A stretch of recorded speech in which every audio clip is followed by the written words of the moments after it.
ay rated SPG. Striktong patnubay at gabay ng magulang ang kailangan. Maaaring may masiselang tema, lengguwahe, karahasan, sexual, horror o droga na hindi angkop sa mga... Kahit hindi nga sang-ayon ito ngang si Mookie na pakasalan nga ng kanyang ama na si Danilo, ito ngang si Jade ay hindi niya na nga ito mapipigilan dahil desidido na nga itong si Danilo na pakasalan nga itong si Jade.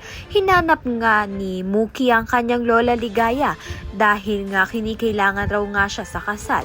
Ngunit dito na nga na-trigger ang kabaliwan nga nito ni Olive at naipakita niya nga ang kanyang tunay na ugali. Kaya naman nga't laking gulat nga nito ni Danilo at ni Mookie na kumpirma na nga nito ni Mookie na ito ngang si Olive ay nagpapanggap nga lang bilang Jade. Sa gabing rin yun ay hinanap nga ni Mookie ito ngang si Ligaya upang ang ipaalam ang nalaman niya.